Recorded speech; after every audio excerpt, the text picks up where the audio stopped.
Assalamualaikum warahmatullahi wabarakatuh. Bismillahirrahmanirrahim. Bismillah, alhamdulillah. Wassalatu wassalamu ala rasulillah Sayyidina Muhammad ibn Abdillah wa ala alihi wa sahbihi wa mawalah. La hawla wa la quwata illa billah, amma ba'dah. Qala Allah ta'ala fi kitabihil karim wa wasdaqul qailin. Bismillahirrahmanirrahim. Yarfa'illahu alladhina amanu minkum walladhina utul ilma darajat. Shadaqallahul azim wa shadaqa rasulul karim. Para bapak, para ibu, alhamdulillah sonten menika sore hari ini kita semuanya masih diberikan Allah kenikmatan, kesehatan jasmani rohani, dan diberikan kenikmatan, kekuatan iman, kekuatan Islam, kekuatan hidayah, sehingga kita semua bisa istiqomah menjalankan ibadah yang sudah Allah Subhanahu wa ta'ala tentukan untuk kita semua.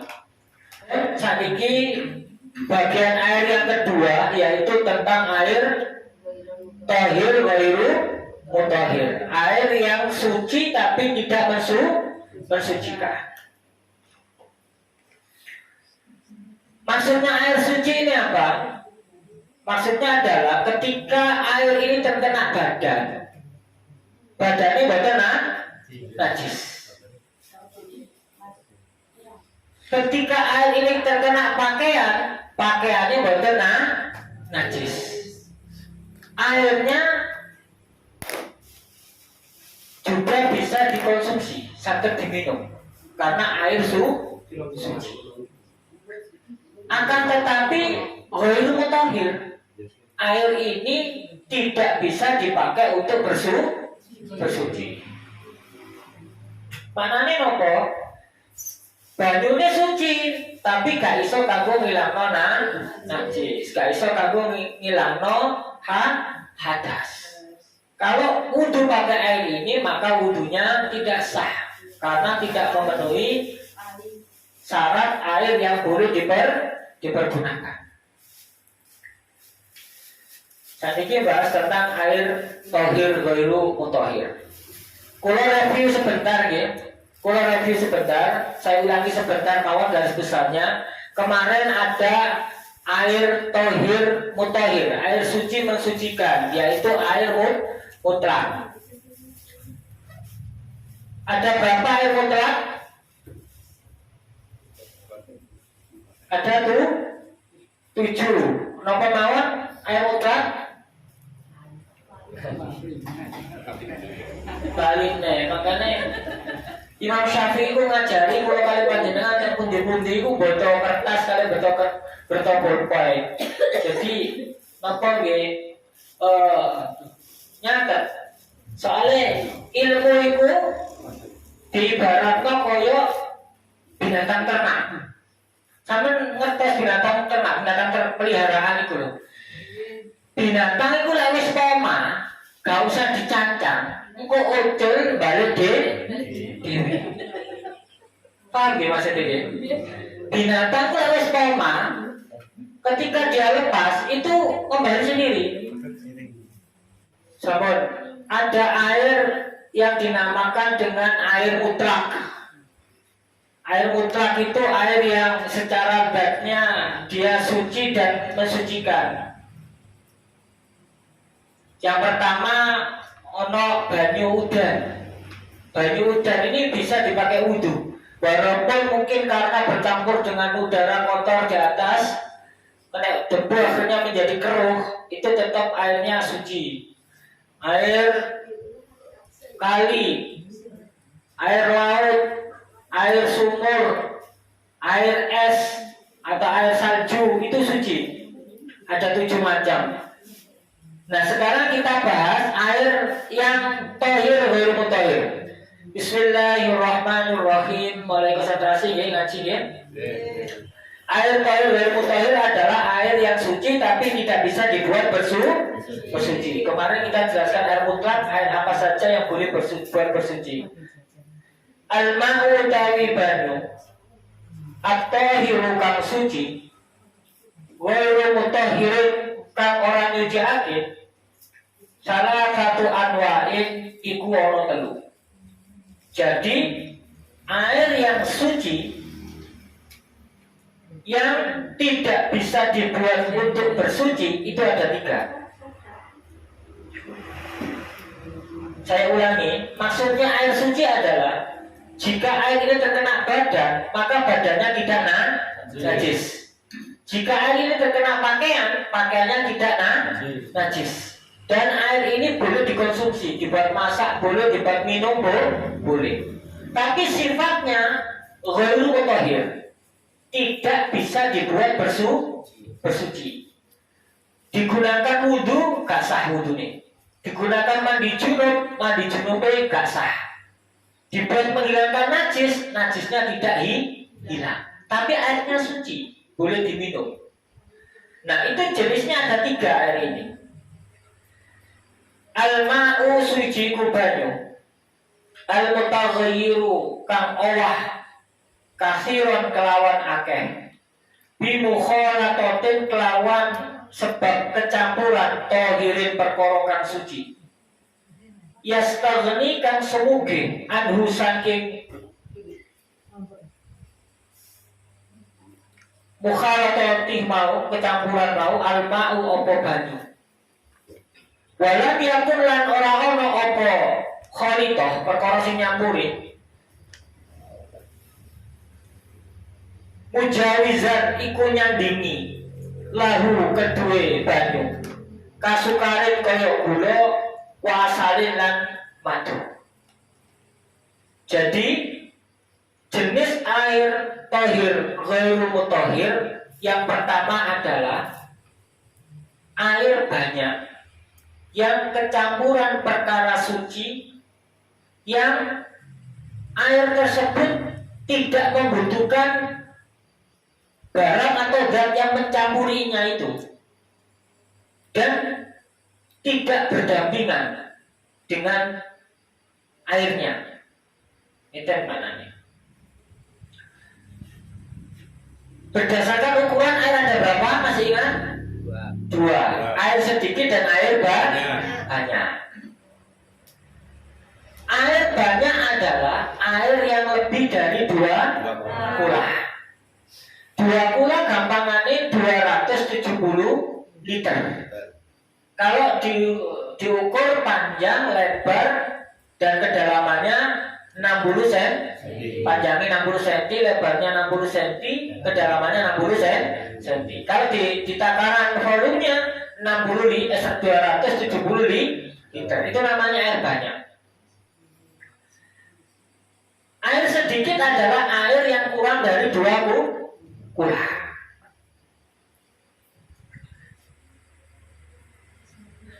Yang pertama, air mutahhir adalah air yang berubah secara signifikan.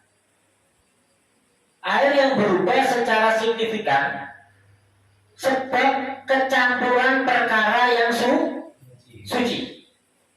Kalau dia kecampuran perkara najis, maka air ini menjadi air najis.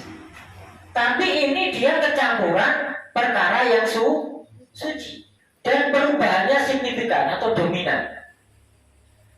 Serta perkara yang mencampuri tersebut itu tidak dibutuhkan oleh air.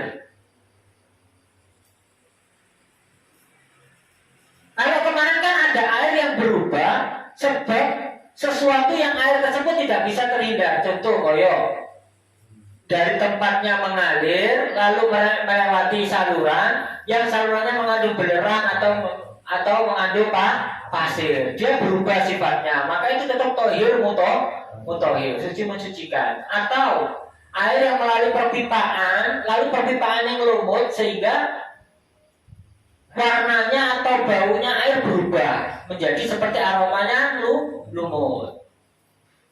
Nah ini berubahnya sebab kecampuran perkara suci yang air tersebut sebenarnya tidak membutuhkan dan tidak berdampingan dengan hal yang mencampuri. Yang ngaji minggu kemarin kita jelaskan, ono air berubah sebab kecampuran perkara yang tempatnya berdampingan dengan tempatnya air. Contoh, ini ono nggon penampungan air. Ini tempat penampungan air atau ada tempat wadah kali atau kolam, terus di sampingnya ada bangkai binatang. Nah, terus bangkai binatang ini karena berdekatan dengan air, tidak mencampuri langsung, tapi karena berdekatan, akhirnya terbawa oleh udara sehingga ikut mencemari aromanya air. Nah, ini air tetap tohir mutohir, tetap suci mensucikan. Nah, yang ini kasusnya adalah perkara yang mencampuri tadi tidak berdampingan, tapi langsung bercampur. Yang sebenarnya tidak dibutuhkan oleh air dan mampu merubah nama air itu. Contoh mau, orang banyu kali kecampuran ganggang atau hijau-hijau di atas air itu atau lumut, airnya berwarna hijau atau aromanya beraroma lumut, sebutannya banyu ganggang atau banyu kali. Tetap air kan? Kali. Jadi dia tidak kehilangan sifat mutlaknya. Itu tohir mutohir, suci yang mensucikan. Tapi kalau tohir mutohir, air yang suci tidak mensucikan, ketika dia tercampur namanya berubah. Contoh, pangapunten Pak Amin Pak. Nggih. Niki air mutlak karena dari sumber, paham nggih? Oh, banyu kleo Pak ya merek, paham nggih? Tapi namanya tetap air mutlak. Ini walaupun satu gelas, ini tohir mutohir, suci mensucikan, karena dia tidak tercampur apapun dan tidak kehilangan sifat mutlaknya. Sampai tadi ini bisa dibantu wudu apa enggak? Sakit atau betul? Sakit.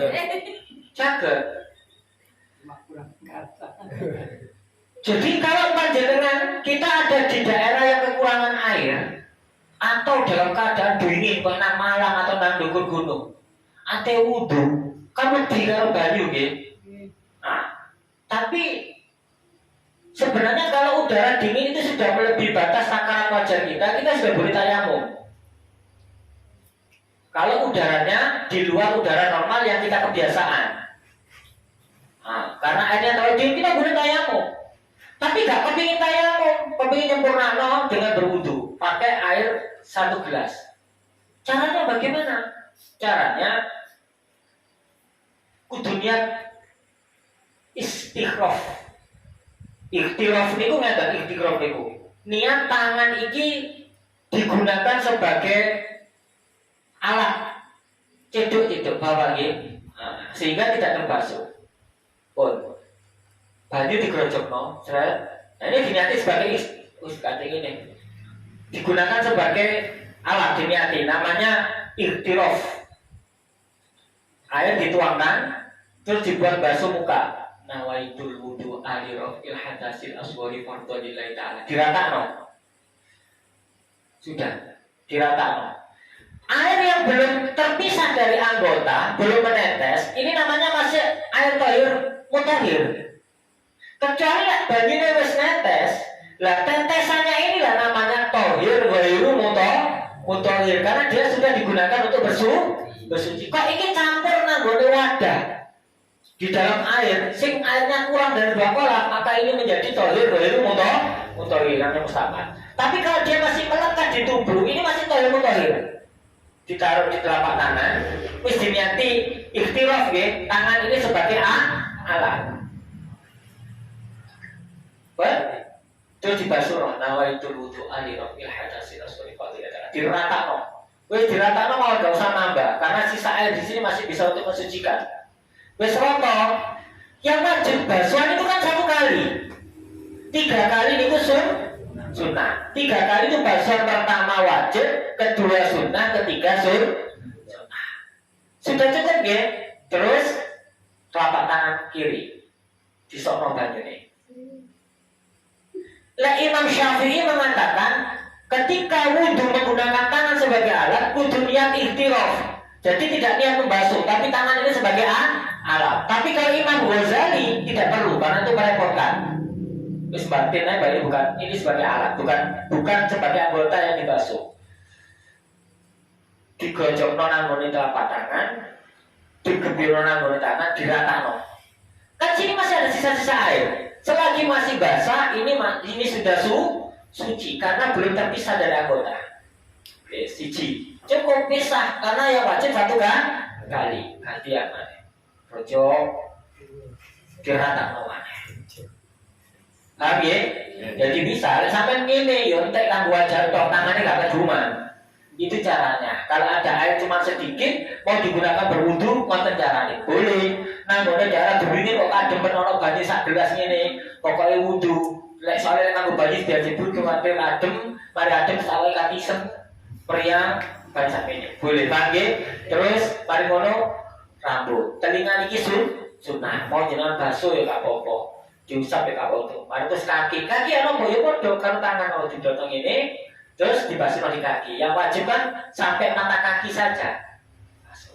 Diratano, diselahno, nanggone dirajari-jari. Terus baru kaki yang satu. Bisa. Balik ke tadi. Ini adalah air tohir mutohir. Air yang suci mensucikan.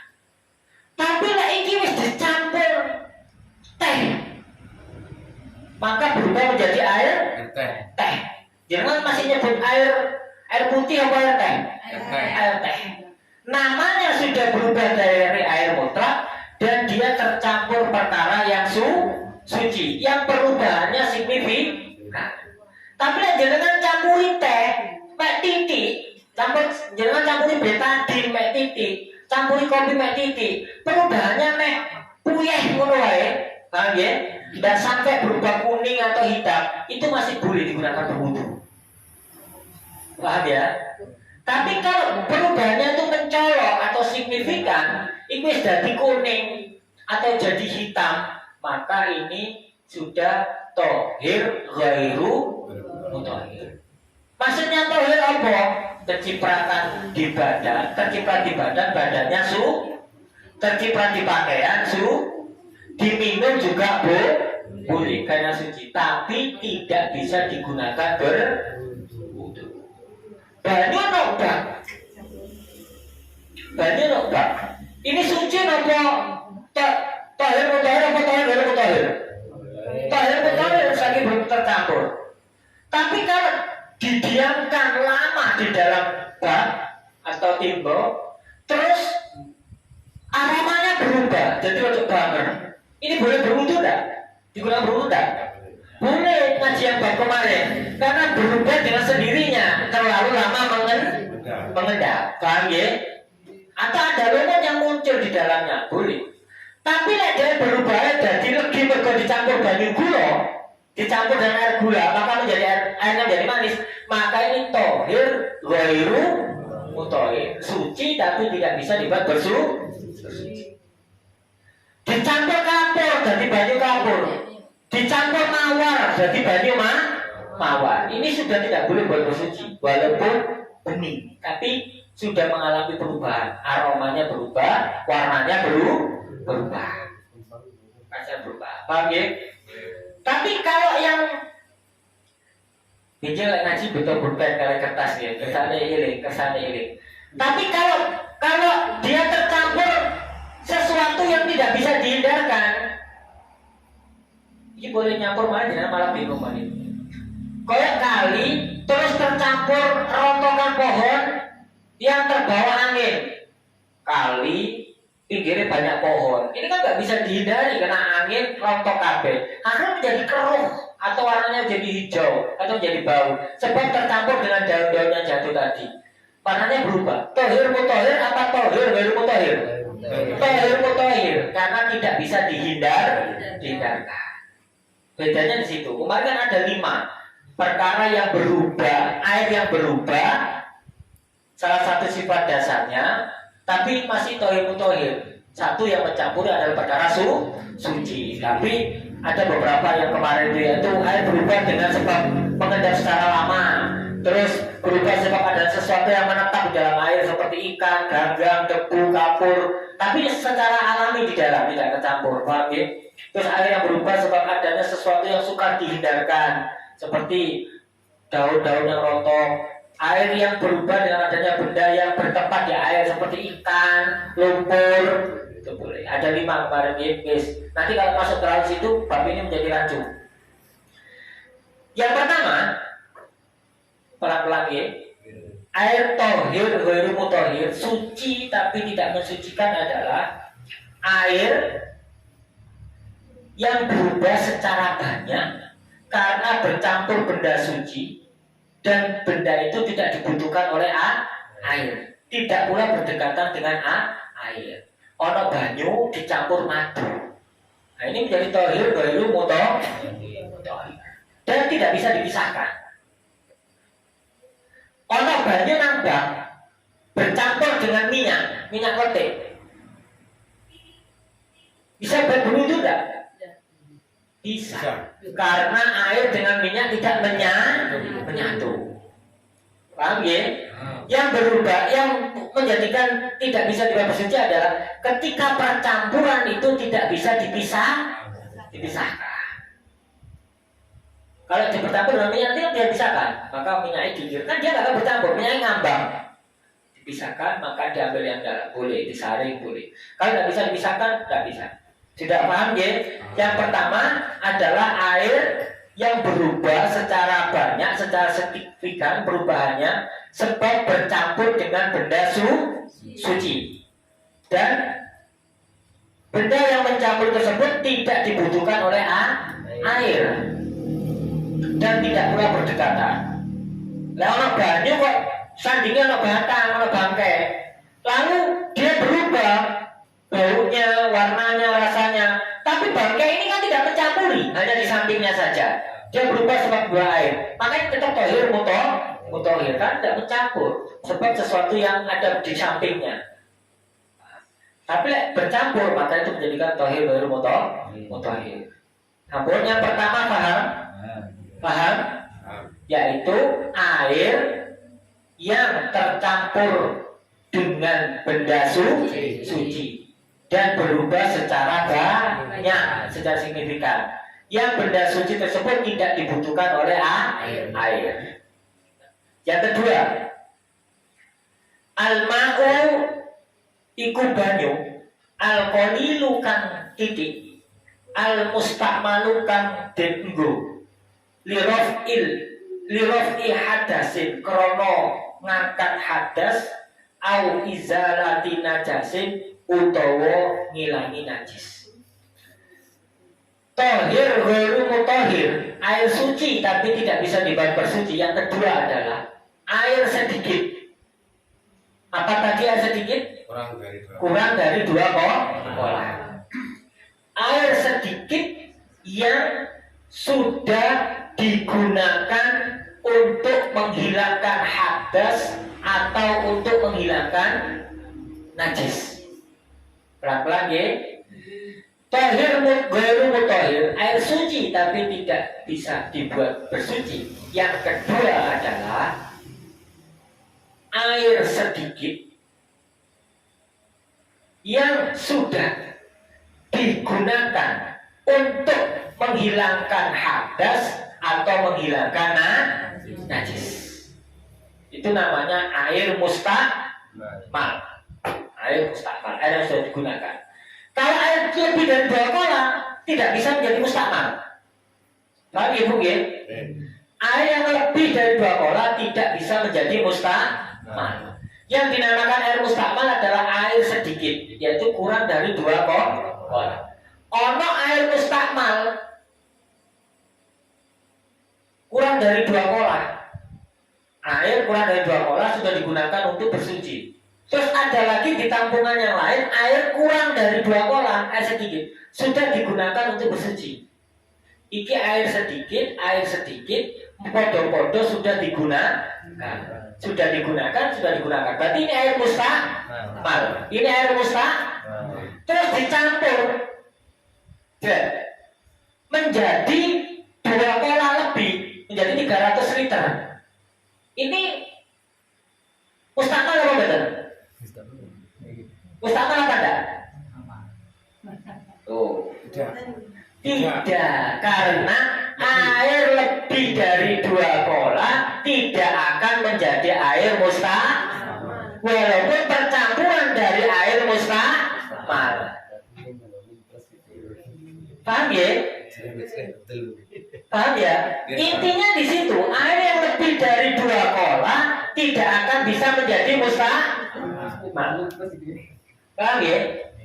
Air yang lebih dari 2 kola tidak akan bisa menjadi musta'mal. Jadi ono air kurang 2 kola musta'mal, ada air kurang dari 2 kola musta'mal, lalu dicampur menjadi lebih dari 2 kola, maka ini sudah bukan air musta'mal. Namanya air tohir mutahhir. Nah, dieling-eling jangan gak betul tulisan kok. Dieling-eling. Syarat-syarat air bisa menjadi musta'mal. Makin jenengan buka mari YouTube, terus dirangkum, paham ya? Dirangkum. Tujuannya gawe YouTube ini tidak untuk gagah-gagah, tapi mengulang kembali jika tadi ada yang lupa atau belum paham. Syarat-syarat air menjadi musta'mal. 1. Airnya kurang dari 2 kola. Jadi jika airnya lebih dari 2 kola, sifat musta'malnya hilang. Itu syarat air bisa dikatakan musta'mal. 1. Kurang dari 2 kola. Yang kedua, telah digunakan untuk membasuh basuhan yang wajib. Itu ki banyu nanggone timbung. Air di bak kurang dari 2 kola. Terus jenengan wudu membasuh muka yang pertama dengan cara kayak pesantren dicawuk ini. Blok. Airnya jatuh lagi di tempat ini. Maka ini menjadi musta'mal. Sisa air ini tidak bisa digunakan untuk melanjutkan membasuh anggota yang wajib. Wudu nimbang air di sumur nganggo timba kan dapat air 1 timba di sumur. Ini ada 2 kola apa tidak? Tidak, karena kurang dari 270 liter. Dadak wudu nih berdekatan dengan air. Mari kalau nyiprat masuk lagi, maka sisa air di dalam timba tersebut tidak bisa digunakan untuk membasuh basuhan yang wajib. Nah, air ini menjadi musta'mal jika untuk membasuh anggota yang wajib. Apa basuhan yang wajib? Itu basuhan pertama. Jadi caranya bagaimana supaya mengirit air? Basuhan pertama jangan sampai air yang terlepas dari anggota yang dibasuh itu masuk kembali dalam air. Niat dulu ikhtiraf, niat tangan ini digunakan sebagai alat. Yes. Tidak niat membasuh. Calu noblat digerojok. Nawai dirotokno, nawai diwudu apa nggih? Atau mengambil air dua telapak tangan diambil digunakan untuk wudu. Nawai diwudu alif bil hadasi rasulullah taala sudah. Ini wajibnya, paham nggih? Yang kedua, yang ketiga, jenengan boleh nyamuk nangone atas bake. Walaupun netes kembali, ini tidak akan menjadi musta'mal. Kenapa? Yang menjadikan musta'mal adalah basuhan wajib. Paham? Yang kedua itu sunnah, yang ketiga itu basuhan sunnah. Maka basuhan sunnah itu boleh kalau bercampur lagi. Paham?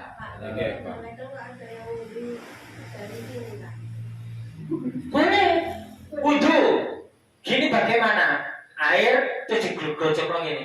Diratakan boleh. Tadi sudah saya jelaskan, air yang belum terlepas dari anggota yang dibasuh itu masih tohir mutahhir. Tohir mutahhir itu yang tohir baru mutahhir itu adalah air yang terlepas dari anggota yang dibasuh. Berarti senetes ini baru tidak bisa digunakan lagi. Tapi yang masih melekat di tubuh ini masih tohir mutahhir, masih suci mensucikan. Wudunya kan dirata, dibasuh ini kan Bu. Jadi masih ada air yang melekat kan ya? Nah air yang melekat itu diratakan. Boleh. Paham ya? Boleh. Gimana Pak? Yang dari sini ke sini namanya dari bawah ke atas ke bawah atau dari yang ambil bagaimana? Ya dari bagian yang atas ke bawah. Tapi kalau airnya mengalir sama saja. Sini juga mengalir, sini juga mengalir. Jadi yang ambil itu kan dari basuhan atas ke bawah, kanan ke kiri. Paham ya? Jadi boleh di sini. Jadi syarat air bisa dikatakan sebagai air mustakmal tadi pertama apa? Airnya kurang dari 2 kolam. Syarat yang kedua membasuh basuhan yang wajib. Yang wajib, yang sunnah tidak menjadikan mustakmal. Ono banyu ada air kurang dari 2 kolam. Terus digawe rauk. Tidak untuk menghilangkan najis, tapi untuk menghilangkan debu. Debu kan bukan najis. Debu kan tidak najis. Ada air ditimba nang ngene bak kurang dari 2 kolam, digawe rauk. Rauknya dengan di atas air bercampur lagi. Berarti air ini mustakmal apa tidak? Tidak, karena tidak digunakan untuk menghilangkan hadas atau najis, tidak untuk membasuh basuhan wajib. Rauk kan tidak bersuci. Paham ya? Paham ya? Sepanjang dia tidak berubah, jadi tidak mustakmal, boleh. Jadi apakah boleh wudu basuhan yang pertama diambil dengan tangan dipisahkan, lalu yang kedua dicelup siraing ini nanggone bab ini? Boleh, karena yang menjadikan mustakmal adalah basuhan pertama, basuhan wajib. Ada air digunakan untuk mandi, sisanya kurang dari 2 kolam, terus dibuat berwudu, boleh tidak? Boleh, kalau mandinya tadi tidak mandi wajib. Kalau mandi biasa boleh. Ada air kurang dari 2 kolam, dibuat mandi Jumat, terus sisanya dibuat berwudu, boleh tidak? Boleh, karena mandi Jumat itu mandi sunnah. Ada air kurang dari 2 kolam, dibuat mandi junub, terus menetes kembali ke situ, boleh tidak buat berwudu? Tidak boleh, karena dibuat mandi wajib. Sama paham? Itu syarat yang kedua.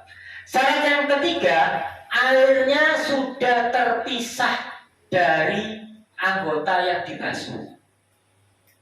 Jadi ketika berwudu masih menempel, diratakan boleh, walaupun sing jenengan basuh itu di sini. Banyunya kayak toko gini, tapi belum terpisah. Jadi bisa ambil air dari sini, diratakan, boleh, belum terpisah. Paham ya? Tapi air yang menetes mau diwadahi mana? Terus diambil di situ, tidak bisa, karena dia sudah terpisah dari tubuh yang dibasuh. Tetesannya, misalnya wudu nang dhuwure bak, banyunya kan netes lagi di bak, sisi saya nampak dipakai lagi, itu tidak boleh, karena sudah terlepas dari tubuh. Kalau airnya masih melekat, itu boleh. Paham ya? Syarat yang keempat, airnya akan menjadi mustakmal menurut mayoritas pendapat Imam Syafi'i jika tidak berniat ikhtiraf, tidak berniat tadi alat tangan ini digunakan sebagai alat. Contoh, kalau cedok, jenengan cedok sebagai tangan, tangan ini digunakan sebagai cedok, diambil. Nah, setelah muka kan membasuh tangan. Nah ini kalau gak niat ikhtiraf sama dengan jenengan akan membasuh tangan yang pertama, kita harus niat ikhtiraf. Niat ikhtiraf adalah tangan ini diniati sebagai alat untuk mengambil air. Paham ya? Saya ulangi, air dikatakan sebagai air mustakmal berarti tohir ghairu mutahhir jika memenuhi 4 syarat. Syarat yang pertama, kurang dari 2 kolam. Yang kedua,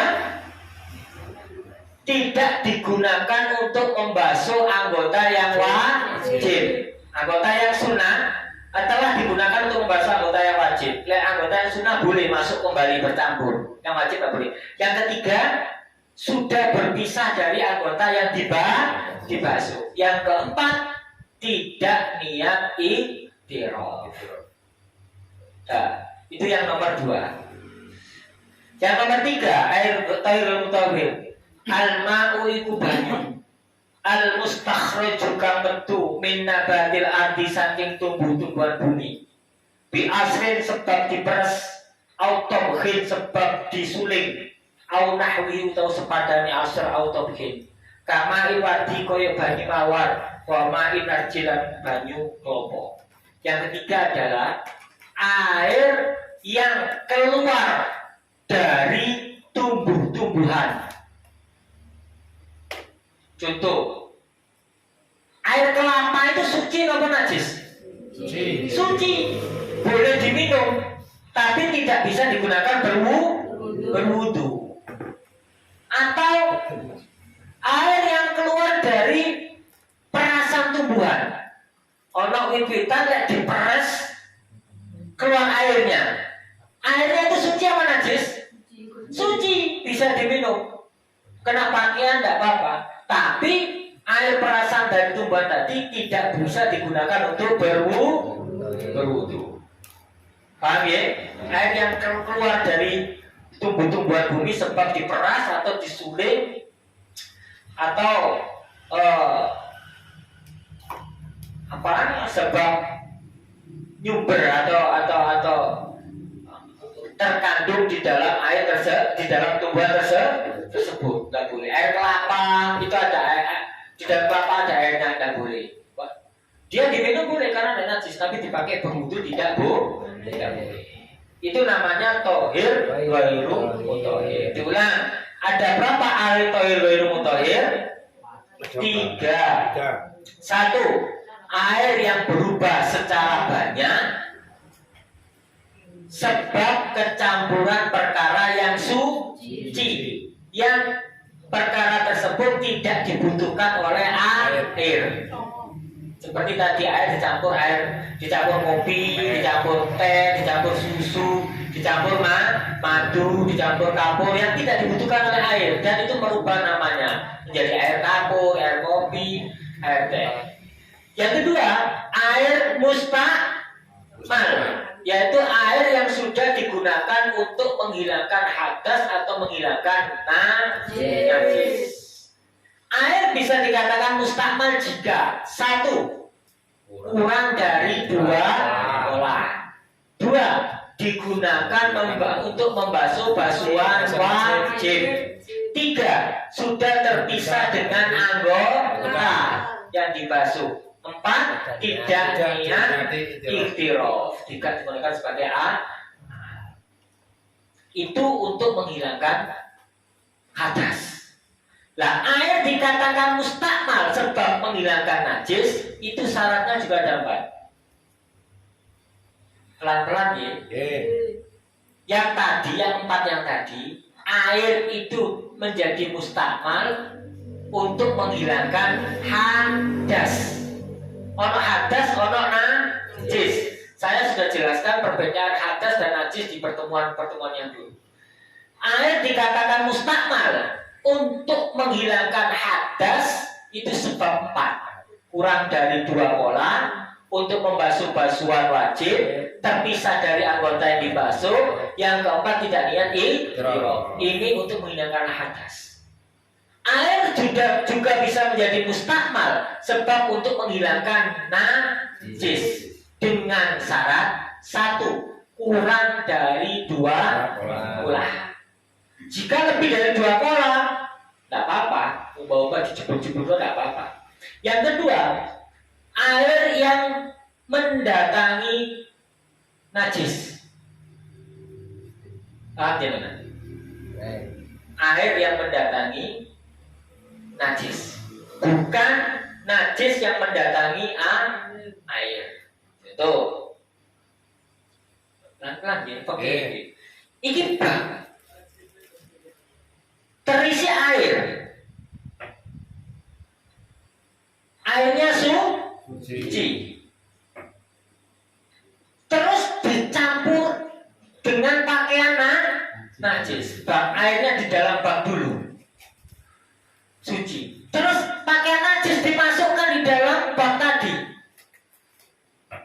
Ini menjadi air apa? Najis. Air najis, bukan air mustahil. Paham ya? Paham ya? Mustahil. Tapi kalau air yang mendatangi najis, contoh ini, iki pakaian najis, ini bak. Pelan-pelan ya bedanya ya. Terus pakaian najis ini digerojok pakai air keran. Gerojokannya ditampung nanggone bak. Setelah itu diperas yang dipimpin. Nah, air yang tertampung ini kurang dari 2 kolah. Ini air apa? Najis. Suci. Tapi ghairu mutahhir. Paham ya? Bedanya yang tadi adalah air kejatuhan najis. Ini air suci dilebokno pakaian najis. Air suci kan udah dimasuk pakaian najis. Ini menjadi pakaian, ini menjadi air najis. Yang kedua contohnya adalah airnya tadi mendatangi najis. Ini bak kosong. Terus ini pakaian najis. Digerojok, ditampung nang bak, diperes. Air tampungan tadi kurang dari 2 kolah. Ini bukan najis, kena pakaian tidak apa-apa, kena baju tidak apa-apa, dibuat minum nggak apa-apa oleh koluran ya. Tapi tidak bisa dibuat berwudu. Kenapa? Kurang dari 2 kolah. Paham? Paham gitu, Yang kedua. Yang ketiga, tidak berubah salah satu sifat dasarnya. Air kurang dari 2 kolah, lalu digunakan menghilangkan najis, masuk ke sini. Kalau ini mau kan digerocok pakai air ya, tertampung di sini. Salah satu sifat dasarnya tidak berubah, warnanya tetap sama dengan asalnya, rasanya tetap sama, baunya tetap sama. Maka air yang kurang dari 2 kolah ini dikatakan mustahil. Tapi kalau airnya berubah, warnanya berubah, rasanya berubah, warnanya berubah, baru ini menjadi air najis. Paham ya? Kalau tidak berubah menjadi air mustahil. Kalau berubah menjadi najis. Yang keempat, berat air tidak bertambah setelah terserap oleh benda yang disucikan. Itu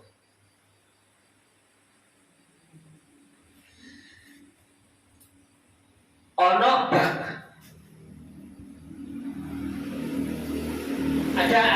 ada air di dalam bak kurang dari 2 kolah. Pelan-pelan, bulan balik ini supaya jangan apa? Dileboni pakaian najis. Ini menjadi air apa? Najis. Paham ya? Tapi kalau ada pakaian najis,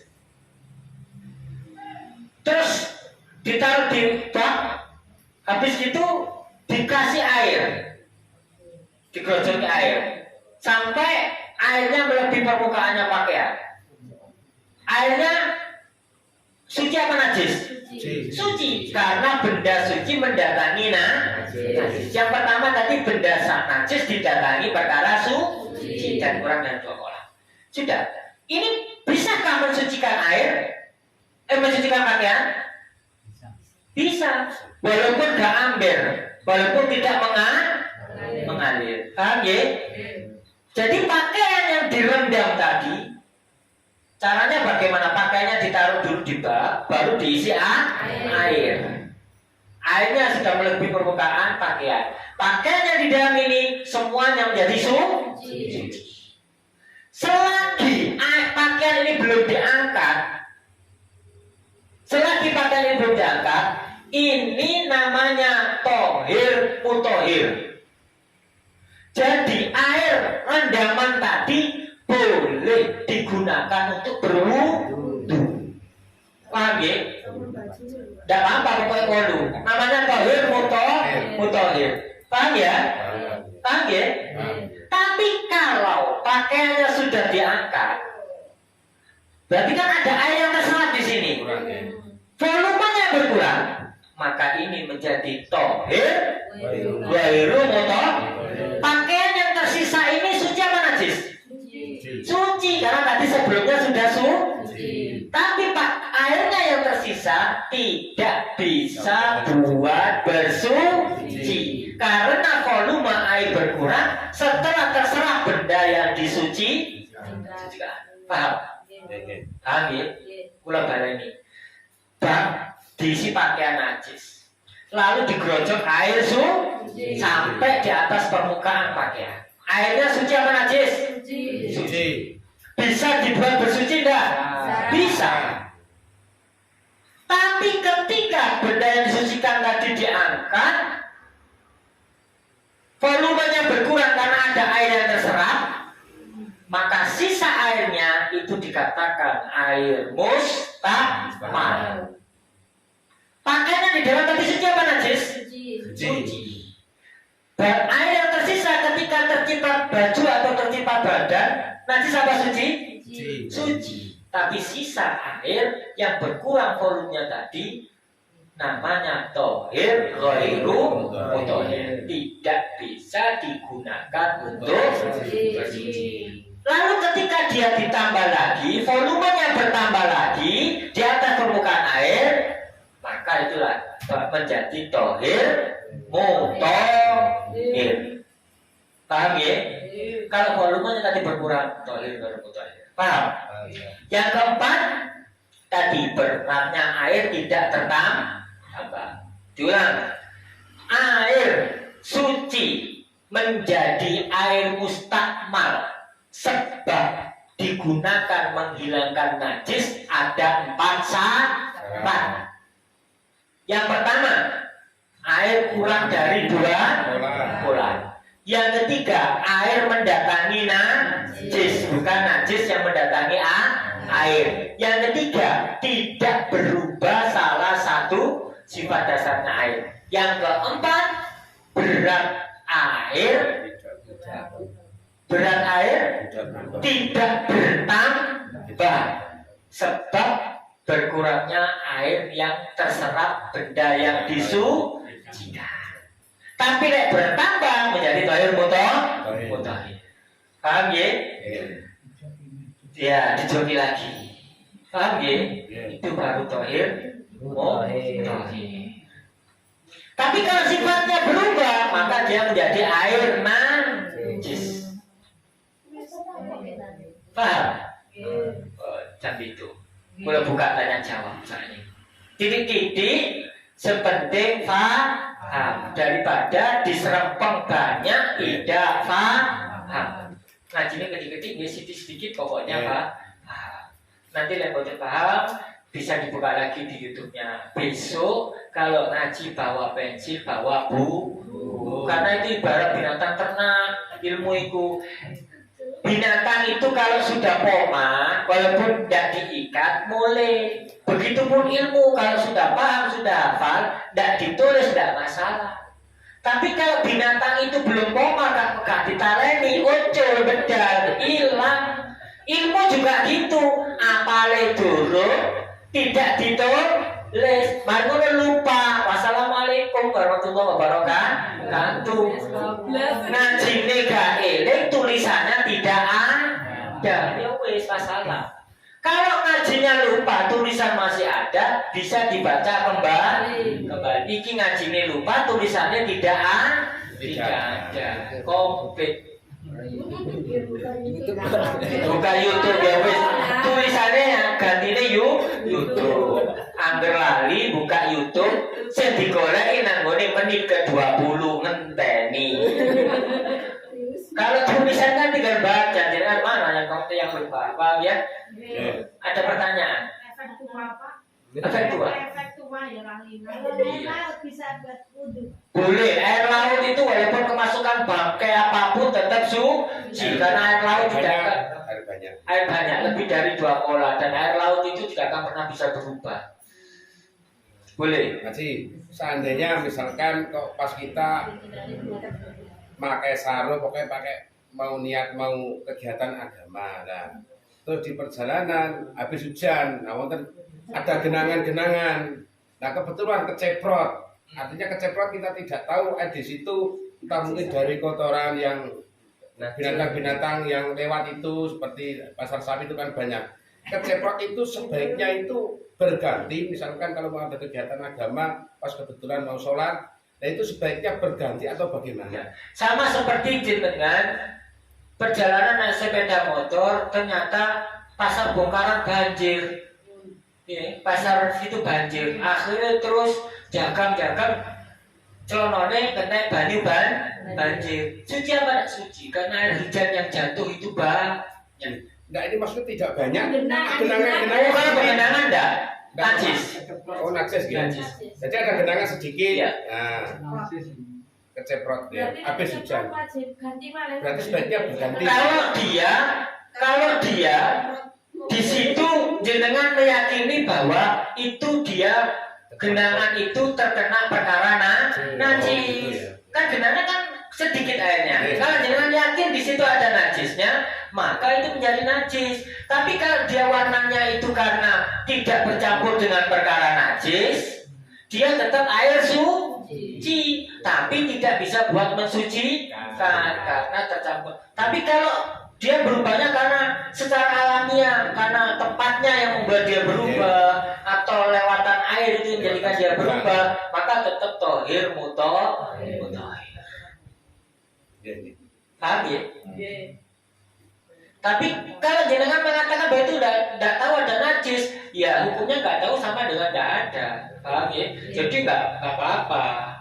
Kalau jenengan yakini itu ada najis di situ, biasa orang telek wedhus, orang apa sing lewat kono, baru genangan-genangan kecil itu tadi terjebak pakaian kita menjadi najis. Kalau hanya genangan yang kotor gitu saja, itu tidak najis. Yang menjadikan najis jika dia berubah terkena najis. Tapi berubahnya kan sama-sama dengan perkara suci, kena linan itu kan suci, kena tanah liat, kena lumpur itu kan suci.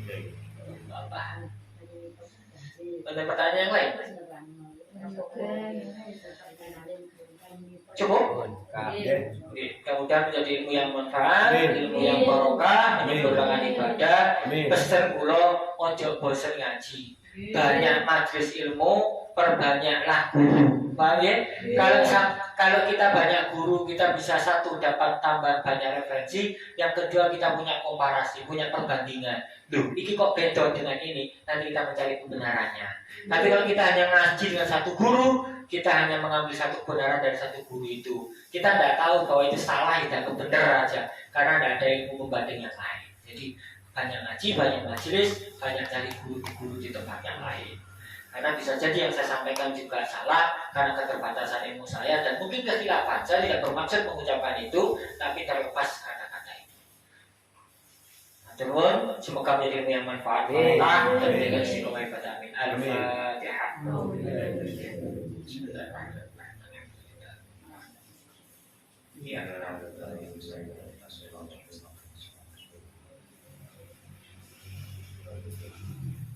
Assalamualaikum warahmatullahi wabarakatuh.